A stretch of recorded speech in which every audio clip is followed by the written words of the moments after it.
Good morning, and welcome to another exciting edition of BTL, the return of Guide Day. And so far, we've stayed in the freshwater from Florida to New York to Arizona to Louisiana and Texas. And this time, we're going to go out west. And we're still going to focus on bass. We're going to focus on a bass that I know me living in Oklahoma and the majority of bass anglers probably haven't caught saltwater bass, calico bass, and go to Captain Ben Florentino. Ben, thanks for jumping on BTL. Hey, thanks for having me, Matt. I'm excited to talk about our West Coast saltwater bass. It is. So I've talked to you a little bit about this in the past at Bassmaster Classics. Your son Matt runs a lot of stuff over at AFCO in California. I've always seen him holding up pictures. When I first got to know Matt, I said, "What in the hell is that?" And he goes, "It's a calico bass, and it's almost like largemouth, smallmouth, and spotted bass all mixed together." And then I started asking some people, and they're like, "Dude, you know, his dad is like a legendary captain and guide out there in the Southern California area. He's like one of the dudes." And no, so then I got to meet you. And when I came up with this concept for Guide Day, I wanted to give viewers and listeners unique opportunities, whether you travel for work, you're somewhere on vacation, you just want to take a cool trip, but learn more about what you're getting into. And I said, dude, I got to get Captain Florentino on Guide Day because this is very intriguing to me. And I think for a lot of bass anglers who are used to just the freshwater, intriguing to them as well. But talk a little bit, dive into it, start with let's do an overview of the fishery. I know there's different types of these saltwater bass, an overview of the fishery and what exactly you guide for. Yeah. Well, at the hierarchy, calico bass is the king per se. That gets all the credit. There are three species of saltwater bass, spotted bay bass, which catch back in your harbors and estuaries. That one, the kids can walk, ride their bikes, fish, swim baits, bladed jigs, etc., crankbaits. Then you have sand bass is kind of in the mix. You can catch them offshore in structure. You can catch them back in the harbors. But calico bass is what all the trophy hunters go after. It's like my peers. They spawn from May through August. July being, you can catch 100+ bass on a 4-inch swim bait all day. 100+ bass up, 1 to 3 pounders. And that's a trophy. That's a 10-4 caught on a surface iron. But that's a calico bass. That's what we're talking about right here. That is a calico bass. And, trophies for a calico bass, 10 pound is like is the goal. There's a lot of guys like my son, Matt, his biggest one is like 9.5. And there's guys in our group that's caught them no bigger than 9 pounds. 10 is the goal. But you can catch them as far north as realistically go out and catch them as far north as Santa Barbara. Wow. And the outer islands, and then as far south as northern Baja. And that's it all over the world. You can only catch them on the West Coast, parts of Mexico, and the outer islands here. So how did you get into this? Has this been something that you've done since childhood? And then talk about getting into kind of the guiding business. And I think there's also a tournament aspect very similar to like there is in freshwater bass fishing as well. Oh, absolutely. Yeah. I got into it, we have, I think across country, they call them head boats. We call them party boats. Okay. 30, 40 guys on a trip. And in summertime, I used to fish as a kid, ride my bike down to the landing, jump on, fish live anchovies, live sardines. Then back in the late 70s, a guy turned me on to these rubber swim baits and heads. Goes, "Hey kid, instead of running back to the bait tank, try this out." And I found, casting and winding on them and catching a number of bass without changing live bait. And, back then the tackle was kind of dinosaur-like, monofilament, pen jiggers and squidders. And, the early days, we didn't have the tools we have now. And then I got into the plastics fishing. I got my own skiff And then the rest was history. I just started fishing strictly artificials. Again, we were fishing with Millionaire 6300s, 30-pound mono, flipping sticks from the freshwater because they didn't have the gear we have now, braided line, smaller reels, and all the different patterns we can throw. So it was only two types of fishing. One was, you saw the jig in that 10-pound fish. It's a surface iron, aluminum jig. It's a cast. It's about 7 inches long. And it's funny, I actually have that jig I saved because those are trophies, but this gives you kind of an idea of the size of that thing, right? Okay, that's a big bait. What does it weigh? It's about 2.5 ounces, 2.5 ounces. So, and we're throwing it on 9-foot rods, 80-pound braid, 50-pound leader, because the areas we're fishing, unlike cover in the freshwater, we have boulders, rock, kelp, and you might accidentally hook a 20-pound yellowtail, which is a jack, 40-pound sea bass, which we've caught. So you need a lot of that pulling power, and the length of the rod's only used for launching that thing a mile. Really? I'm going to pull up a video here. This is you. Are you guys fishing for calicos here? It looks like that's a swim bait that you have on there. There's Matt right there. Yeah. You can tell that's a pretty beefy rod, but you guys are targeting these things. Holy cow. That's that looks a little bit like Santee on day 2. Yeah. Right So there. that's in Mexico. We actually did a 60-mile run from San Diego to northern Baja, and we're fishing basically in about 10 feet of water. When freshwater guys say we're fishing shallow, 10 to 5 feet, that's fine. But when you've got 2 to 4 foot waves, and you've seen waves when you fish with or surf with Casey, that white water in the background, we're in some stuff. So we don't have the trolling motor down. We have the big motor on, and that fish is way back. You could see the rocks way in the background. And that's my good buddy Afrin Abutin from Warbaits. He launched that thing way back in those boilers back there, a surface iron to get these type of fish, and that's where they hang out. That's why the heavy line. That's why it's an excitement thing, right? If you're a junkie for that stuff, it's pretty exciting throwing a surface iron or a big swim bait back in those boilers.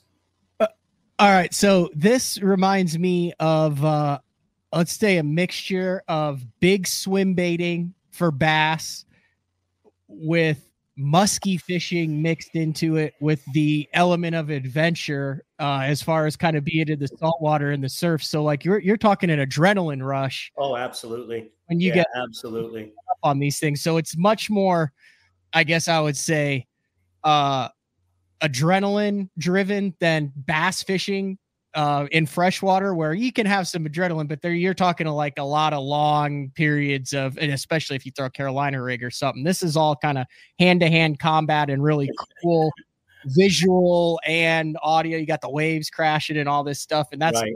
Typical area where you catch these calicos. I mean, yes, that's where the trophies hang. They hang in that wash. I mean, you can fish calmer waters where there's kelp or fish structure, but we tend to get these bigger ones. Like lately, my last trip was about a week and a half ago before I went to Lake Fork. I was actually at Lake Fork and was at that event with Matt. Okay. But, we were fishing basically in 10 feet of water with, there's Milliken right there. 10 feet of water, very little surge, and 1 ounce swim jigs and 6-inch baits. And my guy, the biggest fish we caught was over 6. This day we were flipping 80 feet of water and kelp stringers. So well, you said is that Ben Milliken? That's Ben Milliken there. Yeah. Are you serious? So he's gone out on the boat? Yeah. How old is this? Oh my gosh. That's gotta be about 7 years old, maybe. Oh my gosh. I literally just clicked on one of the ones on your channel. I didn't know that was Ben. Yeah, that's Ben wild. There. Yeah. Okay, so is that the kelp beds in the background? Yeah, you see the kelp in the background? Yeah. We're fishing an underwater point that comes out to about 120 feet. And then it's just like, I use my mapping like you would fishing a long point at a lake, right? And we're doing the same thing. We're just fishing all the outer points that come out, because these fish in the wintertime will come outside to eat bait. So we're metering bait and we're metering the fish under the bait on these long extended points from the beach. So if you fish the Cal Delta or even like Toledo Bend, anywhere, Gunnersville, anywhere where you punch hydrilla edges with a 2-ounce weight, like that's what this is on steroids. Oh, big time. Yeah, big time. Yeah. And do they go donk and you feel them and just crack them is what it looked like? Oh, absolutely. Yeah. I mean, the biggest thing on those is they suck them in just like a largemouth. Mm-hmm. The thing about it, if you hook a 2-pounder, you'd feel like you had a 6-pound largemouth. They just don't jump. They bury their head down, and that's why the heavy gear, because everything is rod tip up instead of down, and these things are trying to bury in the rock, the kelp, and just jack you up. So has this type of fishing evolved as the freshwater bass fishing tips and tactics have evolved? Like were you guys doing this stuff before guys were punching with heavy, or are you looking at bass stuff or watching an Elite Series tournament or going, you know what, that would play in the salt, and then adapting it? Or are they kind of mutually independent? I think the freshwater, the bass guys may have taken a lot from us. Drop shot came from the saltwater. Okay. But we do. I mean, our inner harbors, fishing that spotted bay bass, we're fishing crank, spinnerbait, drop shot, Ned rigs, swim baits. It's a little more bass, I'd say bass guy friendly, because of all the different patterns we fish. Whereas Calico, it's pretty simple. If you had to narrow it down, we're throwing big jerk baits, we're throwing big swim baits, weedless type baits. Let's see what I got. We have underspins. We're fishing this kind of stuff here. Okay. 5-inch. So very, very similar. And then, of course, glide baits. This happens to be a DS Customs my buddy Donald makes, but something like this too. This is a big glide. We're starting to throw more and more glides now. Yeah, absolutely. Subsurface, or will they come up and crash that thing just under the surface? They'll crack it on the surface. Yeah. Really? Oh my gosh. Yeah. And it's just like, say, a smallmouth at Champlain, where you hook one, there's about 3 or 4 with them. There'll be like 5 or 10 of them, and they're all about the same size. So if you hook a 5-pounder, like they tend to group together in size. 5-pounders will stay with 5, 6, et cetera, et cetera. And generally the smaller ones will do the same. And sometimes those giants, those 7 to 10 pound models will be lurking underneath. So if the bait gets missed, then they take an opportunity to crack it. I know you've had a lot of high-end bass guys in your boat. You actually were featured, how long ago is it? You were on City Limits with Ike. That had to have been back in the day. But I mean, you've had Ike, you've had Jared Littner, you've had a number of different, I think even Amart. Brent Ayler, Amart. In fact, tomorrow I'm meeting Byron Velvick at Catalina, picking him up and fishing tomorrow. What has been the reaction of the bass professionals at Top Guys when you get them out on the saltwater species? The one thing I do know, and you guys are really good, especially the guys in the elite level. They can adjust to anything. And the one thing they do enjoy most is how hard they pull for the size. Like I said, a 3 to 5 pound fish will just tear you apart. You just won't believe how much, especially on the surface, and how followers, like if a guy's bit and he's bringing it in, how many, there'll be like 10 fish behind it, how you flip behind them and you can hook one right away. But their whole feeling is that they just pull harder. They're apt to eat different types of bait. I think the main thing is just how hard they pull. Let's talk time of the year. Regardless, as a guide, that there are prime times of the year to go out where you're just like, dude, we're more apt to have a memorable day. Talk about kind of the cycle of this type of fishery and these fish, and just kind of go seasonally. And if you were to get out on the water, like what you would consider the prime time. Yeah. So let's start with the prime time. The prime time is May through August. It's pre-spawn, and spawn, and then it's post-spawn. So we do have our seasons just like that. Pre-spawn is basically starting now because our water temps never drop below 59 this year. So like right now at Catalina, it's 61, 62. So the fish think it's pre-spawn. So we tend to catch a little bit bigger fish up shallow because the fish are up there gorging before spawn. So you have to work a little bit, but you're going to get them. But the best time, like I said, summer, a lot of catch. My biggest fish was caught in October. And I also caught one in April, a 10.8 in April. Some of my clients, that's one thing I could brag about. I've had 4 clients catch them over 10, wow, which is a feat. Yeah. One was in July, one was in August, 2 in August, and one was in June. So, it varies. It depends on the year. Unlike lakes that are pretty seasonal as far as water temp, et cetera, ocean's a big pond that we have to figure out almost daily. So. And so you can fish for them 12 months out of the year, though. Like it's absolutely, not, and catch them and have success. Yeah, I mean, during the cold months for me, in January, February, March, which is the coldest, I'm fishing rock structure in 30 feet with swim jigs and catching anywhere from 15 to 50 bass, up to 5 pounds. Yeah, you can catch. There's places to catch. I have winter areas if you want to catch bass. And of course, if we have streaks of warm weather, which California can do, and the bait pushes into like the kelp areas, you can get them on the surface. Spinner bait, jerk bait, swim bait.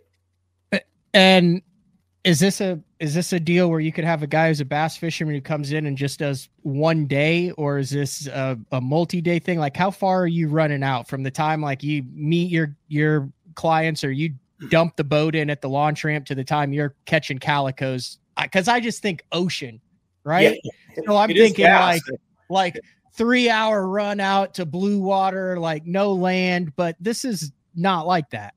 No, I mean, my island trips round trip, it's 4 hours. If we're going to San Clemente Island, it's 60 miles away, but that's where the big ones, you'll get more 3 to 5, 6, 7 pounders there year round, depending on conditions. Or it could be a 20-minute run up to Palos Verdes, which is kind of like my home lake. I've fished there for over 35 plus years along the coast. And you just have to look for conditions. It's a very conditions place. And it generally bites really good in the afternoon, but it can be 15 minutes. It can be 2 hours, depending if it's an island. Like tomorrow, Catalina, I'm running 45. I don't know. My new Camus, I'd get there in 30 minutes if I wanted. But it's about 45 to an hour run if you're taking your time. And vessel wise, you mentioned the Camus, you're talking what, a 25, 26 foot, like a deep bay boat. This isn't like a bass boat. Right. The new Camus that I just took in, I've only been on the water with it 3 times, and this will be my second guide trip. It's a 26 footer, Mercury Verado V10, one of the new V10s, total Johnson outboards, Johnson electronics package, the new Minn Kota Instinct, twin Solex 12 birds, the whole deal, radar.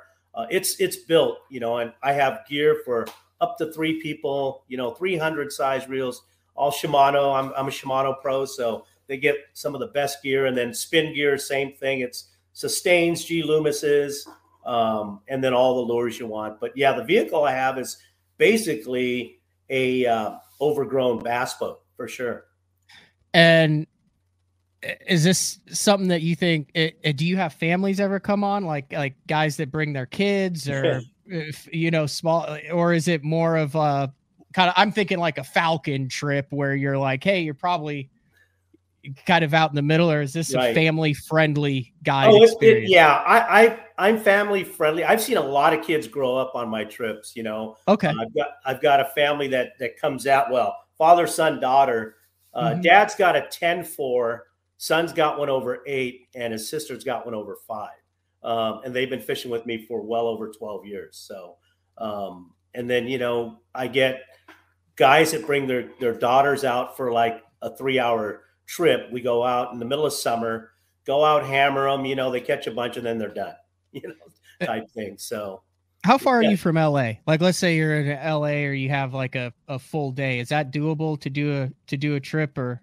Oh yeah. Yeah. I mean, I have people coming as far north as Ventura, which is hour and a half away, as far south as San Diego, hour and a half away. I drive an hour to pick my boat up from AFCO and then I go. So my day starts early. But yeah, I've had them from all over. People, like families going to Disneyland, the dad and son want to go fishing. They'll usually hit me up. Right. Or San Diego or something, all in that issue. Exactly. If you're doing like a 3 or 4 day deal, this is, you can experience it all in one day. It's not, you don't have to spend 2 or 3 days. And then otherwise weather, big water, you go up to Erie. If you only book one day, you're really rolling the dice as to whether you're going to be standing on the bank watching 7-footers or out there catching walleye and smallmouth. Fairly consistent weather in Southern California, though, for the most part. For the most part, the worst weather we usually have generally is January through March. And that's been that way for years. And then, don't be surprised. I mean, some of the busiest times I get is during Thanksgiving because we get such stable weather, generally, low 70s. And, like last January, I did 20 trips in November. I did 20 trips in November, 16 in December. October was 20 plus. September it's down because it's beginning of school and all that, but I did 18. So I can be really busy from September through December, but January, February, March, we have some adverse weather, colder, windy, rain. Understandable. Catch and release, or you cast, catch, count, mount, and cook. Is it like, I don't know if it's like largemouth or not. Like, I know everything in the saltwater is typically delicious, but what's to give an idea, a 10-pound calico is probably close to 40 years old. Yeah, you're letting that thing go. Yeah. So I do allow my guests to keep a couple. Our legal size is 14. We don't have a slot limit, which I tried to propose when it went through. Our bag limit is 5, but a lot of people just keep 1 or 2 for tacos, and anything over 4 pounds, I don't allow. That's my rule on the boat. So, and most people keep 1 or 2 or 2 or 3, and that's it. But they do grow slow. For the 90% of my guests, catch and release. Okay, awesome. You do offer some different types of trips too, not just for the calico and the spotted bay bass. You also, if people want to, can do specialty trips to target other species. Is that right? Yeah, I do. But I'll have to talk to the people on the phone. I usually do kind of a phone interview because what I offer is I really do try to offer the inshore bass fishing. Yeah, that's the main deal. Yeah, that's my main deal. The other stuff is incidental. A lot of times we'll be coming back, like happened 5 or 6 times last summer. We come across bluefin tuna on the way to the harbor, 5-10 miles off the harbor. We have foamers of bluefin, and I'll say not those 100-pounders, but those 50-pounders were good, So, and those go in the box? They usually take 1. Yeah. So I've caught like a 5-pounder. What is the land ratio on a 50-pound bluefin on like heavy bass tackle? It's got to be like 1 in 10. Oh, it's pretty good. I mean, you remember we're fishing 400 size reels, a medium heavy type rod, 65-pound braid, and usually the leader is heavy. And we're throwing lures. We're talking 60 to 80-pound leader. So depending on the angler, we have about a 80% chance of land. I haven't lost too many. Yeah. All right. The website is Fish Coastal Charters. There's Capt. Ben Florentino there. There's a lot of information on it. Price wise, and I know this varies year to year, but ballpark, you want to come out, you want to get your hands on some of these calicos, fish with you for a full day, for a half day. What are we talking about? I mean, half day, we're talking $700, full day $900. The island, Catalina's $14. That's up to 3 anglers. I supply the beverages, the tackle. All they got to do is bring a lunch and enjoy the day. So you could do 3 anglers for a full day, 300 a piece, and then obviously plus the tip. I got a bunch of buddies who are guides, and sometimes they call me after, and they're always like, I just don't think they knew that there was supposed to be a tip that's included in that. So you're looking at $350, $400 for a full day. Now let me ask you this. if I'm a bass angler and I got two of my other buddies, this isn't like a bass boat. Like, you can fish around this boat. It's not like the guy at the trolling boat is murdering all of them and the rest of the guys watch it, or you have to switch. Like, you're kind of more equal opportunity, or absolutely no. Okay. I place the boat so everybody is in the sweet spot, and I have full rate of the trolling motor, and I can operate everything from my fish finders, so I'm connected to my trolling motor. But at the same time, I do run the big motor a lot for safety's sake. But there's plenty of room. I mean, 3 guys can fish artificials on the bow, no problem. All right. Coastal Charters, based out of here. I'll have to throw this out too. So I'm assuming that's where you're based. That's where you go out of, right there. That's my home port is Long Beach, but I do launch out of Newport every now and then if people are coming from Orange County or San Diego, just to make it convenient. But Long Beach is my home port. So. And best way to get a hold of you, Ben at fishcoastalcharters.com. That's it. And also the phone number 310-779-0397. I answer the phone. I answer texts. Any way you want to do it, it's all good. I really encourage some of your listeners, if they happen to be in California and they want to go out for the day, to come out. I mean, you want to get your bass fix in for sure. It's a fun time, and they pull hard, especially when they hit the top water. The top water is everything. So, my girlfriend is from Mission Viejo, and I'm out in California quite a bit. So Matt has been like, dude, we got to get you on some calicos this year. So I look forward to catching my first calico bass when I head out there. Now, you think you're off the hook, but we haven't even talked about the tournament aspect of this, because this is what's got me really, really geeked up. We took care of the logistics. We kind of understand what's going on, where these fish are, how they set up, what they are. But what I was shocked and excited to find out was, dude, you guys have like bass tournaments just like we have bass tournaments in freshwater. Like, you bring them in, it's pretty much the same thing, right? Same exact rules. 5 alive minimum. Big fish, big bag. FYI, Matt and his partner Randy have the largest bag to date, 36.78 for 5 fish. Wow. And I got an AOY in 2008, but yeah, it's, at our heyday, we had over 75 boats. Now they're running about 40. And again, it's big fish. We have shotgun start. It used to be flights, but they went back to the shotgun start. Oh, you guys do have shotguns. I guess you just just. Oh yeah. Yeah. The little guys will usually stay back and go the other way, but we did do flights for a long while, but I don't know why they brought the shotgun. I mean, I've got a 26 footer with a 400 Verado, so I don't have a problem with it, but yeah, it's a cool deal. It's been, we've had saltwater tournaments really serious ones since 2005. There's been small ones throughout the year. Our local paper, Western Outdoor News, which you're familiar with, they ran them forever. I mean, they had 150 boat fields at one point back in the day. In fact, Matt fished a tournament with me. We got 7th or 6th out of 150 boats one year. With 21 pounds, we got 6, 21.63. So, but yeah, it's pretty legit. There's a really good crowd of guys that enjoy the tournament series. Absolutely, we're all bass heads. Yeah, no, that's exciting. It's amazing as you travel across the country and you meet people, like whether you go up to Alaska and you hang out with the steelhead purists, or you're on the coast with the saltwater stuff, and then I've been around the catfish guys for a little bit, and they're, wrapped boats. Like, I'm like, dude, like, you just chuck out a piece of cut bait, right? No, it's like super technical. Same with the walleye. The ice fishing is like that as well. I just got back from Minnesota where I caught my first burbot or eel pout, and like, this kid's 24 and like all he lives for is catching eel pout in the winter through the ice. But I find it really fascinating. Some of the people have moved there, like they take a liking to it and they've moved there, right? And they've learned it.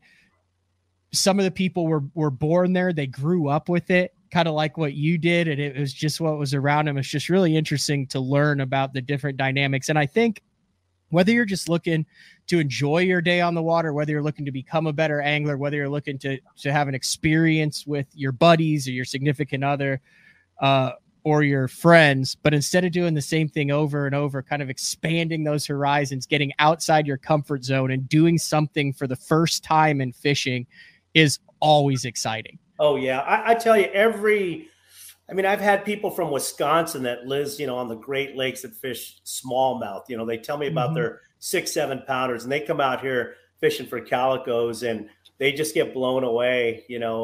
It's a great fishery that I love to share with different people that's either never done it, talk about it. It's kind of one of those bucket list things for people. They come out going, man, I gotta check that out. I gotta check it out. So it's really enjoyable for me to share what we have. It's unique. It's unique. That's that you can't do anywhere else in the world. I mean, you can catch largemouth everywhere. You can catch peacock bass, but you can't catch calicos anywhere else.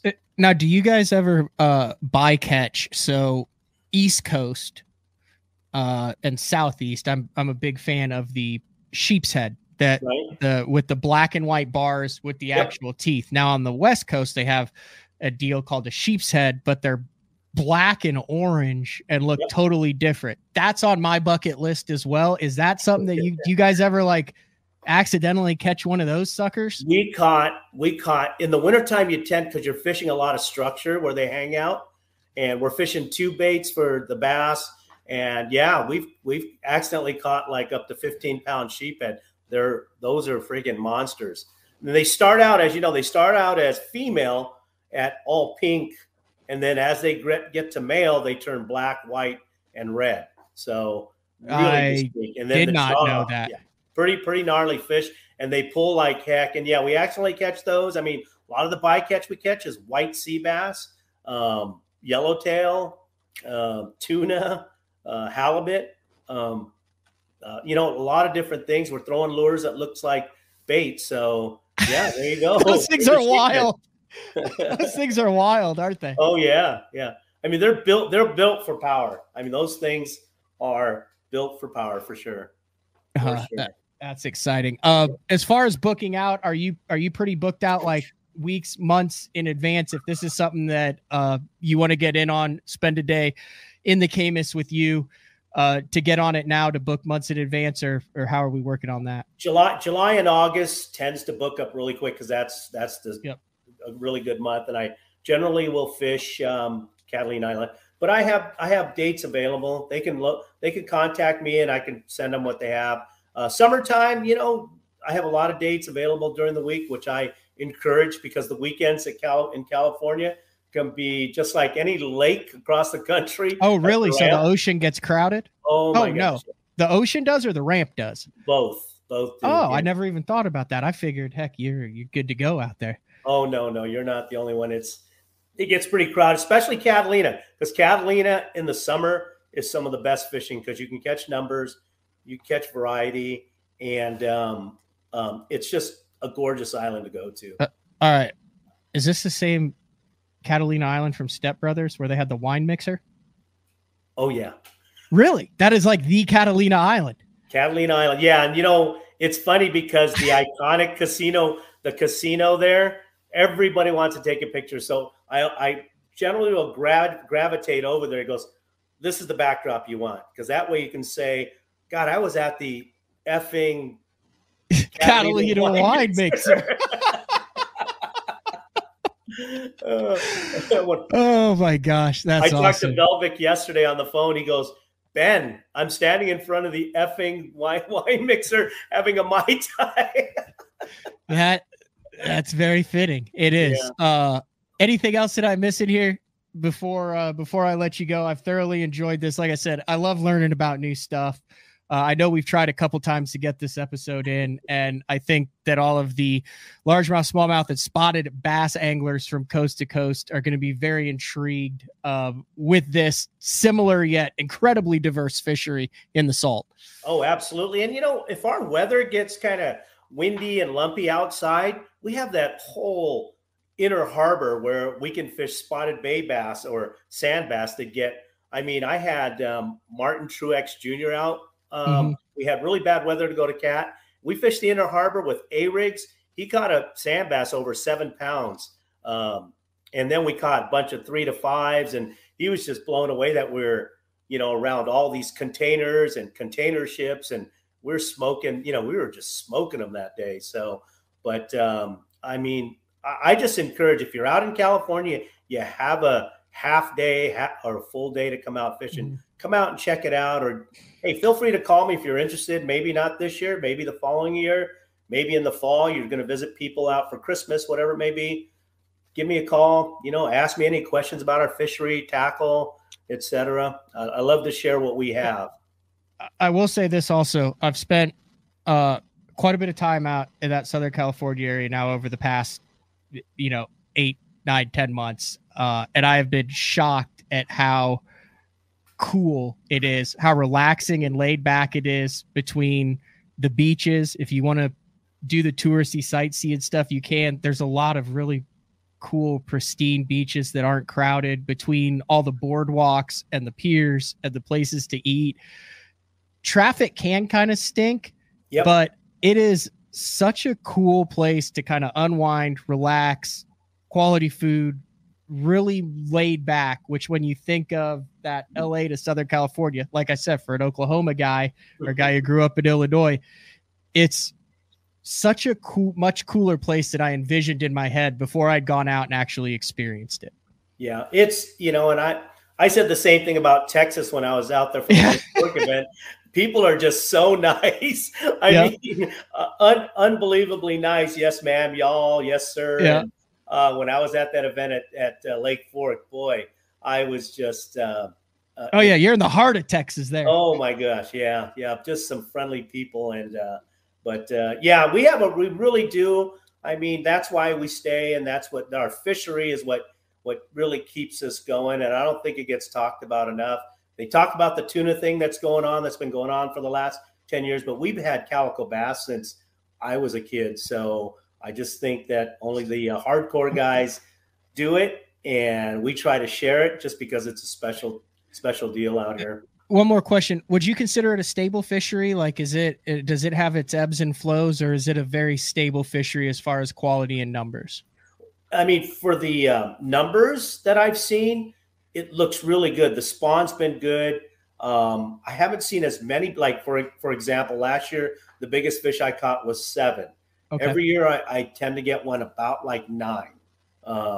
January 1st, I got one close to 7. So I'm starting my year off right. My client got one 2 weeks ago over 6. So we'll see what Velvet does tomorrow. But I think it's stable right now because our water temp's been stable. I wouldn't be surprised if we see some big ones this year because I sure would like to get another 10 before this is over. But I really enjoy it. And you can catch numbers. I think, in fact, I know summertime, you throw an A-rig, you can load up on them till you're tired, and with numbers, anything from 1 to 5 pounds. So that's pretty good. That's phenomenal. Captain Ben Florentino from Coastal Charters down there in Southern California. Check it out. I got the link to his website and email in the YouTube description of this show. Thank you very much for the time. Like I said, we've tried this a couple times. We finally got it in. It was everything I hoped and dreamed it would be. And I think that's all we got. Right on, Matt. Hey, thank you for having me. And I hope to see you real soon. I will. I will definitely be in touch. This is definitely on my to-do list. So cool. Take care. Thanks, man. See ya. All right. Captain Florentino. Very cool. I did not know that there was a fishery that existed that was so similar to bass, yet so different. And like I said, anytime you can experience something new, I think is critical to get that adrenaline rush, to catch a new species, to go out on a body of water that you're unfamiliar with, to experience something that might be a once in a lifetime. If you have the means, the ability, and you're in the area, definitely worth a shot. All right. That wraps it up for this week of BTL. We will be back on Monday with a brand new live show. listen, guys, if you're a guide, if you know someone who's a guide, if you've been on a guide trip, I'm talking unique, cool experiences, maybe a guide that you've learned an incredible amount from. I already know I've received feedback from Jimmy Mason and a number of other guys that we've had on Guide Day who have had BTL listeners who have booked and have really enjoyed their experience. But hit me up, either shoot me a DM at Matt Pengrek on Instagram or email me, matt@basszone.com. I know there's a bunch of you guys that said, hey, you need to get this guy on and this guy and this guy. I have a backlog of it. I'm working towards it, but greatly appreciate the feedback on that. I think that's all we got. We'll probably be back in the freshwater next week, but a little salty edition of Guide Day to wrap up the week. We'll see everybody later.